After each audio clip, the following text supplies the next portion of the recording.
पंजाब में जब भी बरसात का मौसम शुरू हो, सावन के झूले पड़ें और आसमान पर बादल टकराएं और कभी कभार बरसने के बाद हब्स पैदा करें, तो मुझे हमेशा पहाड़ अपनी तरफ खींचते हैं। इन पहाड़ों की तरफ कभी बहार के मौसम में, कभी खिज़ां के मौसम में, तो कभी बरसात के मौसम में जाने का इत्तेफाक होता रहता है।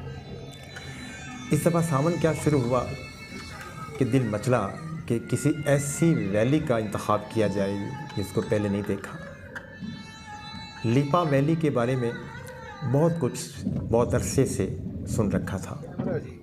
कुछ दोस्त जो वहाँ जाकर लुत्फ़अंदोज़ होकर आए, उन्होंने इसके हसीन नज़ारों की तारीफ़ों के पुल बांधे, तो सोचा क्यों ना इस तरफ का सफ़र किया जाए।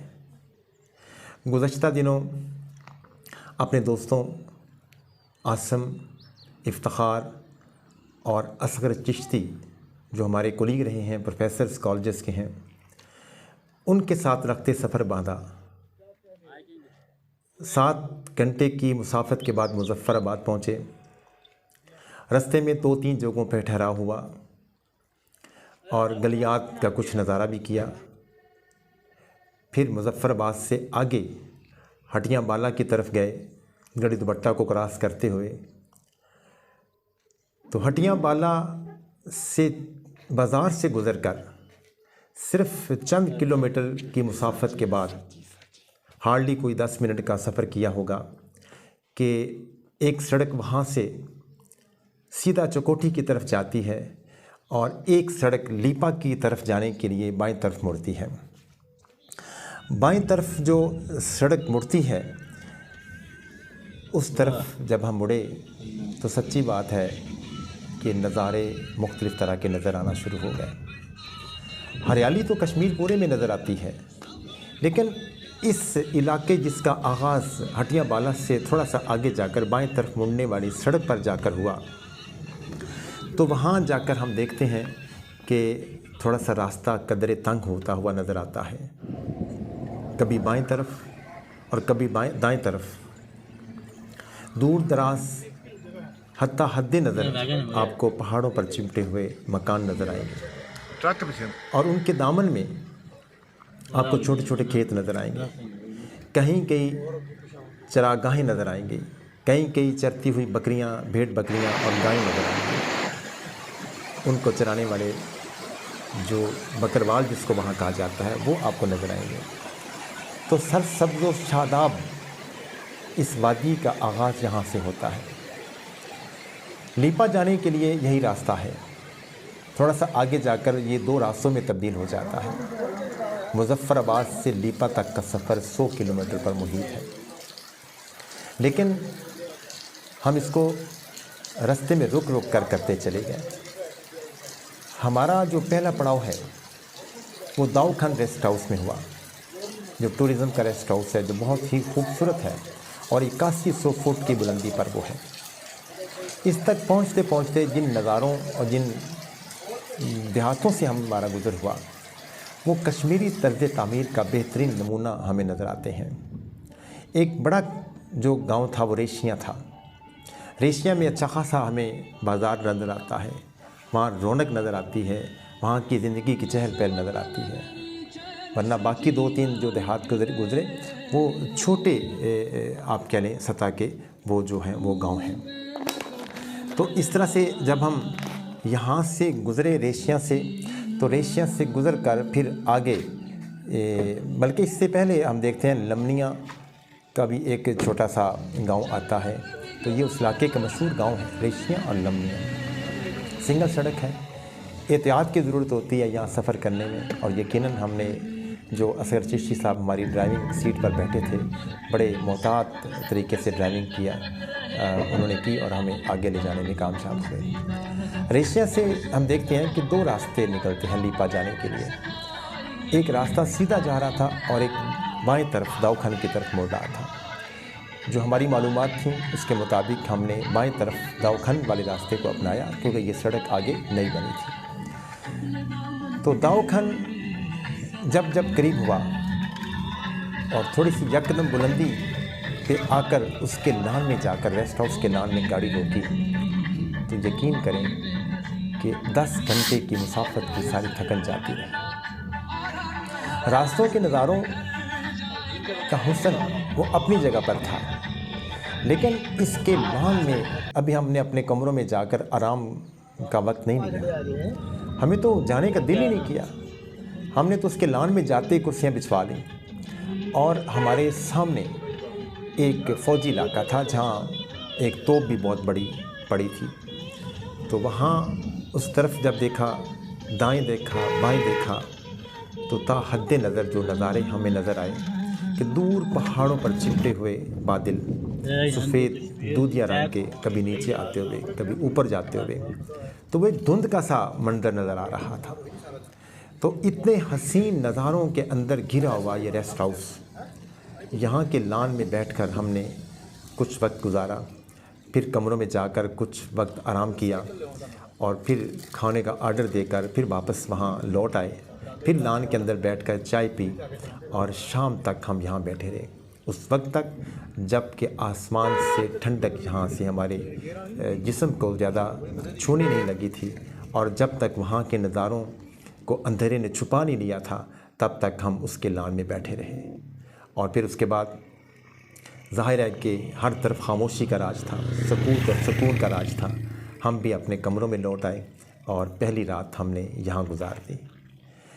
इस एक रात को गुजारने के बाद अगले रोज़ हमने नाश्ता किया और कुछ देर पैदल इर्द गिर्द के नज़ारों को लेने के लिए चल पड़े और फिर तवक्कुफ़ करने के बाद हम अगले मंजिल लीपा की तरफ चल पड़े। लीपा यहाँ से 28 किलोमीटर के फासले पर था। हम 8100 फुट की बुलंदी पर दाऊखन में जो रात हमने छोड़ी और अगली सुबह जब हम लीपा के लिए रवाना हुए तो फिर हमारा सफ़र का अंदाज़ ज़रा मुख्तलिफ था। अब सड़क उतराई की तरफ जा रही थी। ज़ाहिर है कि हमने लीपा वैली की तरफ जाना था, तो एक वैली जो वादी होती है वो बुलंदी पर उसके ज़्यादा होने का चांस कम होता है। अब उतराई मुसलसल और मोड़ दर मोड़ और ख़तरनाक मोड़ भी थे, बड़ी एहतियात की ज़रूरत थी। चुनांचे इस सफ़र में हमने मुख्तलिफ़ तरह के नज़ारों को लिया। 3-4 जगहों पे फ़ौजी चौकियाँ भी थीं। हमने अपनी शनाख्त भी करवाई, अंदराज भी करवाया और फिर आगे बढ़ते चले गए। रास्ते में हम देखते हैं कि जो इलाके आए उसमें मोजी नाम का था एक जो मुकाम था, और फिर जब थोड़ा सा आगे बढ़े तो हम देखते हैं कि एक पानी का नाला जो है उसको क्रॉस किया हमने पुल के ज़रिए से, और मोजी से आगे निकलते हुए फिर हम देखते हैं कि एक ऐसा इलाका आया जिसको लोग मुकामी तौर पर करनाह कहते हैं। करनाह जो है वो दरअसल एक ऐसा मुकाम है कि जो तहसील हेडक्वार्टर का दर्जा रखता था क़याम पाकिस्तान से भी पहले, लेकिन अब वो मकबूजा कश्मीर में है। और इसका जो तहसील हेडक्वार्टर टेटवाल था, जो अब ज़ाहिर है कि मकबूजा कश्मीर के अंदर है। यहाँ करनाह पाकिस्तानी इलाके में लीपा करनाह के नाम से ये इलाका मशहूर है। अब यहाँ से अगर देखें तो वादी खुली हो जाती है, आपको ताहद्दे नज़र सुर्ख चावल और मकई के खेत नज़र आएंगे, और पहाड़ों के दामन में लिपटे हुए ये खेत इतना खूबसूरत और हसीन नज़ारा देते हैं कि देखने वाला दंग रह जाता है। दिल करता है बंदा यहाँ एक बड़े पत्थर पर बैठकर जो उसके बीचों बीच या किनारे पर चलने वाला पानी का नाला है उसकी मसूर कुन आवाज़ें ही सुनता चला जाए। यहाँ आपको रास्ते में कहीं कहीं फ़ौजी गाड़ियाँ जाती हुई भी नज़र आएंगी। यहाँ से उन कंट्रोल लाइन पर जाने वाले जो फ़ौजी साजो सामान के ट्रक हैं वो भी आपको नज़र आएंगे। जो खच्चर और घोड़े हैं वो भी आमदोरफ्त के लिए आपको कहीं कहीं आपको नज़र आएंगे। तो ये जो करनाह है, ये इस मुकाम पर हमने यहाँ रुक कर थोड़ा सा तवक्कुफ़ किया, यहाँ के मुकामी लोगों से कुछ मालूमात ली, उनसे गपशप लगाई और तब आगे चलकर हम निकले। ये रास्ता चूँकि कदरे तंग है, सड़क अच्छी है, नई बनी है 2-3 साल पहले, तो क्रॉसिंग में थोड़ी सी बात मुश्किल होती है कि बड़ा ट्रक अगर आपको क्रॉस करना चाहे, आपको रास्ता लेना चाहे तो थोड़ा सा एक खुली जगह देखकर उसको रास्ता देना पड़ता है, फिर रुकना पड़ता है। इस तरह से सफ़र कदरे ज़्यादा लग जाता है। तो हम जब आगे बढ़े फिर हम देखते हैं कि रास्ते में भी 2-3 मुकामात आते हैं। उन 2-3 मुकामात में आपको पेट्रोल भी मिल जाता है गाड़ी के लिए, आपको कुछ खाने पीने की चीज़ें भी मिल जाती हैं। वहाँ बुनियादी अशिया हैं, कदरे अच्छे आप कह लें कि वो देहात मौजूद हैं। लेकिन हमारी मंजिल जो थी वो लीपा थी। लीपा बुनियादी तौर पर 3-4 हिस्सों में तकसीम है। वो 3-4 हिस्से जो हैं वो एक तो बज़ाते खुद लीपा गांव है, लीपा कस्बा है जो कि तहसील हेडक्वार्टर भी है। तो लेकिन लीपा बाज़ार से जब आप निकलते हैं तो फिर आपको कैसरकोट का मुकाम आपको मिलता है। यहीं हमारा एक होटल में क़याम था जो गालबन अभी नया नया बना था और वो लकड़ी का सारा बना हुआ था। उसके कमरे में अभी भी लकड़ी की जो महक है वो आ रही थी। उसमें हमने क़याम किया। स्प्रिंग वैली के नाम से वो होटल था, बहुत अच्छा होटल था।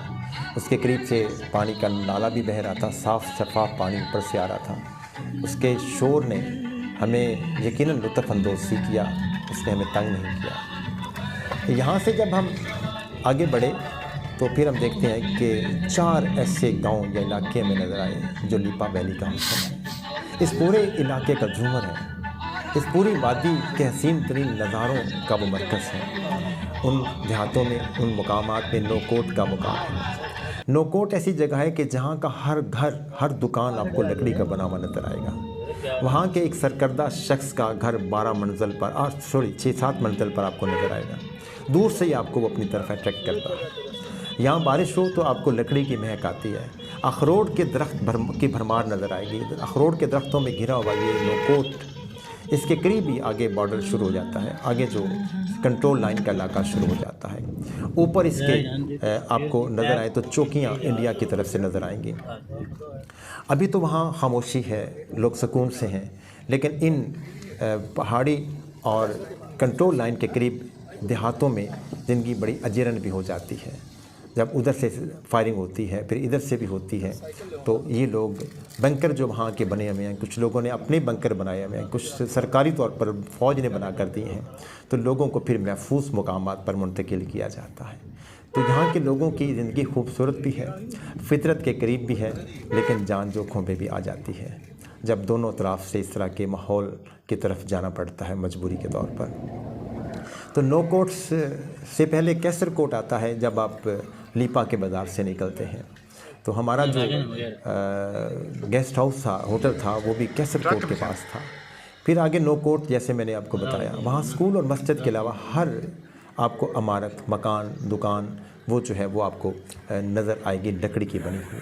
रास्ते में आपको कई जगहों पे आपको पंचक्कियाँ मिलेंगी, चावल छड़ने की पंचक्कियाँ मिलेंगी। तो वो एक यहाँ का मुकामी सकाफ़त का एक या आप कह लें।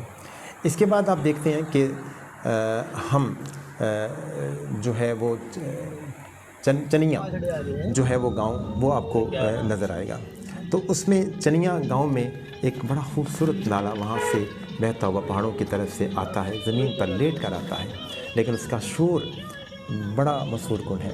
ऊपर से परिंदों की चहचहाट, नीचे से पानी का शोर, ये इसका इम्तज़ाज और ताहद नज़र खूबसूरत सरसब्दो शादाब आपको जो नज़ारे हैं इर्द गिर्द के, ये वहाँ के हुस्न के अंदर के को दोबाला कर देते हैं।